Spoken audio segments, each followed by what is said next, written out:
Hola, mi nombre es Benjamín Molina, yo soy director creativo de Pataliebre.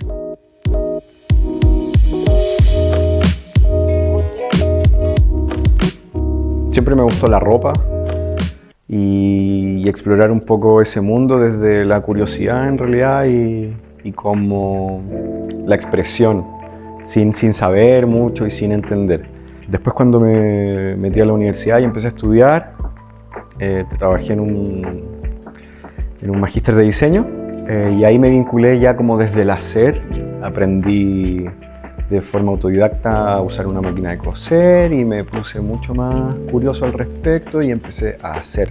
Yo estudié ingeniería comercial en la Universidad Adolfo Ibáñez y después hice un máster de diseño, y ahí de diseño e innovación. No tiene nada que ver, y hoy día lo veo como una súper buena ruta para hacer lo que hago y dedicarme a lo que me dedico.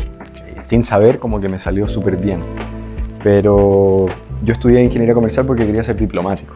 También entendiendo que ingeniería comercial servía para muchas cosas, entonces yo como creativo era súper inquieto y me veía haciendo muchas cosas, entonces me pareció que era una buena base. Cuando estaba estudiando había muchos ramos prácticos y creativos, voy a decir, entonces yo me tomé el magíster como un espacio protegido, seguro para poder crear y empezar a darle forma a este universo y a esta estética, a este lenguaje, a este discurso. Entonces ahí, poco a poco, sin entender mucho que efectivamente eso es lo que estaba haciendo, empecé a construir este universo.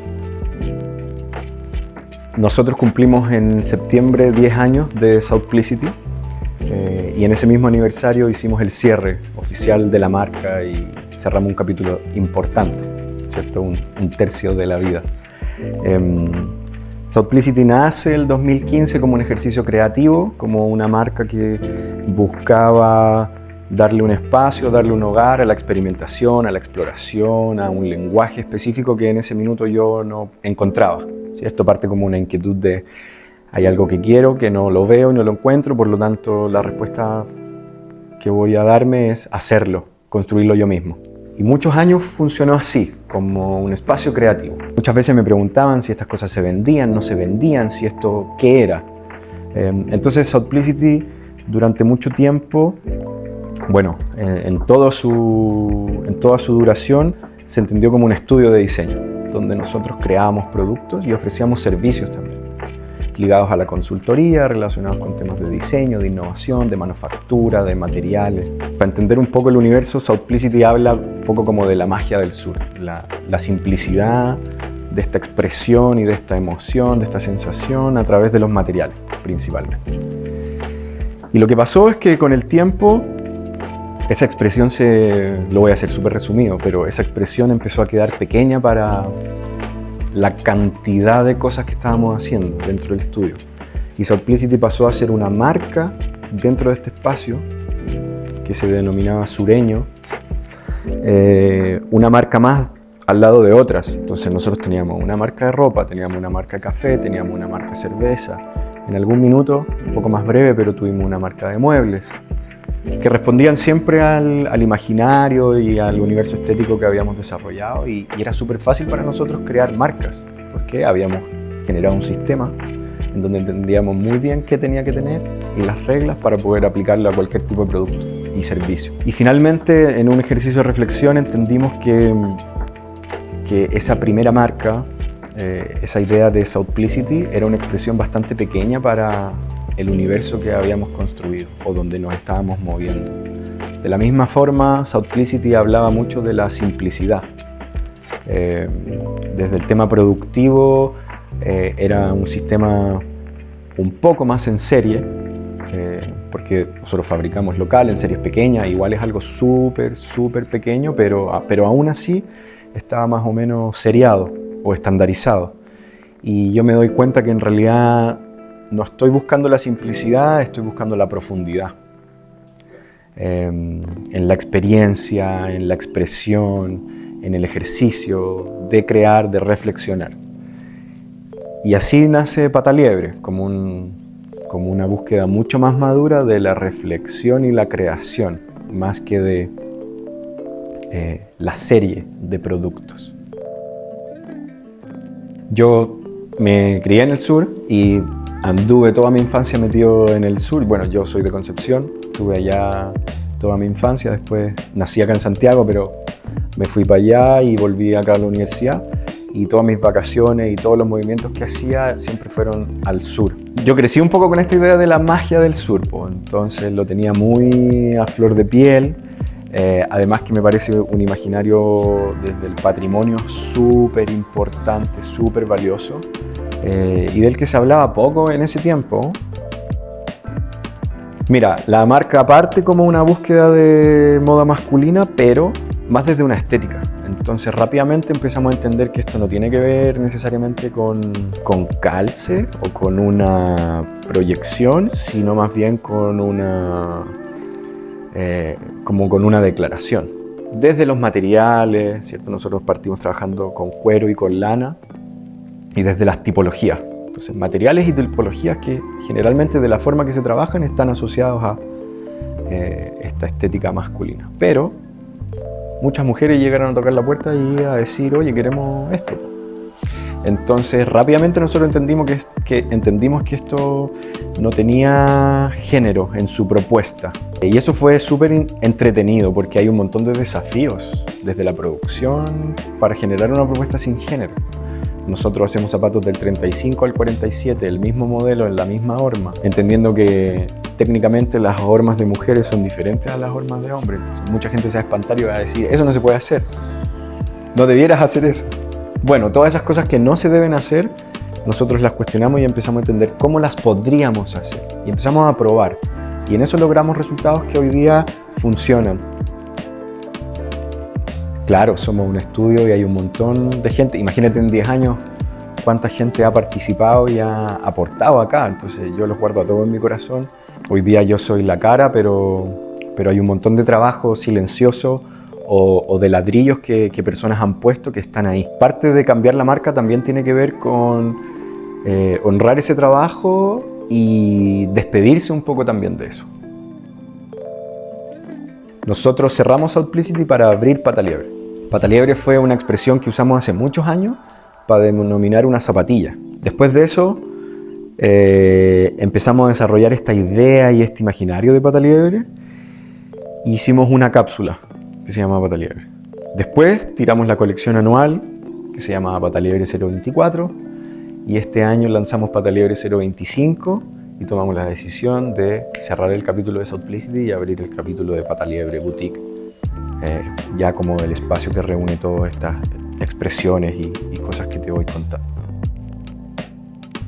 Voy a hablar de la parte técnica y de la parte romántica. Desde la parte romántica, alguien me dijo una vez que es mejor ponerle término a algo cuando uno siente que es el momento, en vez de dejar que eso se desgaste y se estire y que termine completamente degradado. Entonces yo como que vi esa instancia y dije, parece que esto ya cumplió. En lo técnico y en lo productivo, el universo Pataliebre es un universo mucho más rico para nosotros. Si te lo tengo que decir de una manera sencilla, yo estaba medio aburrido en el ejercicio. No quiero hacer solo zapatos negros, no quiero estar solo haciendo poleras básicas. Está bueno el minimalismo y lo atemporal, pero ¿dónde están los desafíos creativos o algunos espacios de expresión mucho más específica y mucho más profunda? Entonces, finalmente es como abrirle la puerta a eso y dejar de crear pensando solo en algo funcional o respondiendo solo a un mercado que tiene características súper puntuales, y es un poquito como ir en contra de eso. Mira, voy a hablar de los dos extremos, porque nosotros somos medio polarizados en ese sentido. Hay cosas que pasan muy lento y hay cosas que pasan muy rápido. Una de las cosas buenas que heredamos, o una de las cosas que vamos a heredar de la marca anterior, es que nosotros desarrollamos un sistema que funciona súper bien. Para hacer un zapato artesanal en Chile hay una serie de procesos, no vamos a hablar en detalle de eso, pero si tú te quieres mandar a hacer un zapato, difícilmente alguien te va a entregar eso en menos de 3 o 4 semanas. Y ese es un tiempo prudente, tanto para poder hacerlo como para recibirlo. Entonces, tú le dices a un usuario, oye, esto se demora 3-4 semanas, y lo entienden. Nosotros en algún minuto estábamos obsesionados y preocupados de eso, y pudimos hacerlo para tenerlo en una semana. Nosotros nos asfixiábamos y nos apretábamos para cumplir con esos 5 días, y la gente no estaba realmente preocupada de si eran 5 o eran 10. Y eso nos hizo como relajarnos un poco, porque nosotros le estábamos metiendo mucho esfuerzo. Entonces, mucho del trabajo que hacíamos era para hacerlo rápido, cuando en realidad no era necesario. Por lo tanto, podíamos estar más tranquilos, podíamos prestar atención a otras cosas, podíamos estar mejor. Entonces, ese sistema está instalado y hoy día nosotros, desde que, por ejemplo, se nos cruza una idea a tenerla hecha, 4 o 5 días, dependiendo de lo que estemos hablando, pero en general puede ser muy rápido. Ahora, con dedicación, con gran dedicación. Hay proyectos que por naturaleza y por esencia son súper urgentes y son súper repentinos.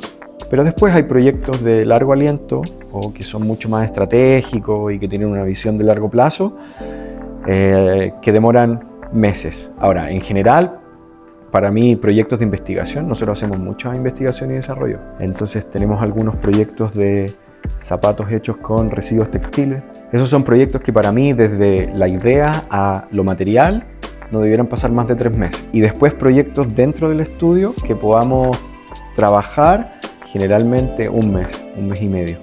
¿Cierto? Ahora estamos trabajando en una cápsula que esperamos sacar, no les voy a decir cuándo, pero es un proyecto que contempla de 4 a 6 semanas de desarrollo.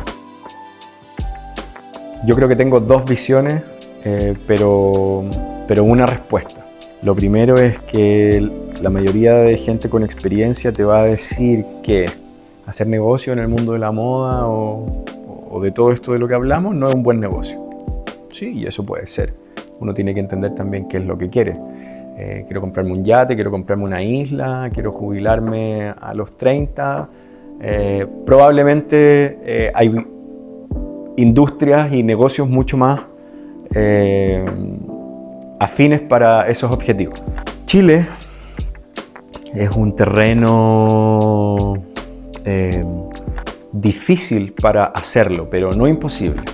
Para todo el que quiera emprender en esto, por favor, adelante.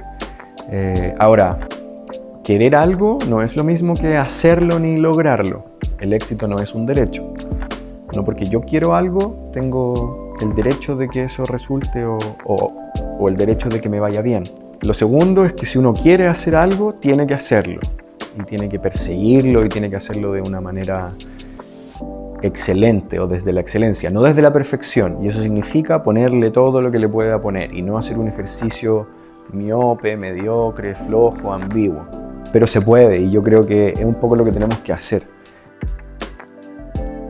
Lo primero es poder abrir esta marca boutique que va a ser mucho más 1 a 1 en términos de la experiencia. Y lo segundo es abrirnos y mostrarnos mucho más de lo que estábamos haciendo. Vamos a abrir espacios que van a ser también mucho más específicos para encontrarnos, para compartir con la comunidad, para relacionarnos, porque para nosotros el objeto es un souvenir, es una manifestación, es un vestigio. Nos vemos como una marca en 1 o 2 años mucho más activa y mucho más presente. Bueno, yo quiero dar las gracias también por esta oportunidad y este espacio que está súper bueno. Así que es súper importante que sigan a Blog de Cero, que está haciendo un trabajo maravilloso en términos de dar espacio y cobertura a todo lo que sucede y compete al mundo de la moda local. Están más que invitados a saber más de lo que va a pasar con Pata Liebre y lo que se viene antes de que acabe el año y lo que tenemos preparado para el próximo año, así que atentos a las redes y a lo que vamos a estar contando. Esperamos verlos pronto. Muchas gracias.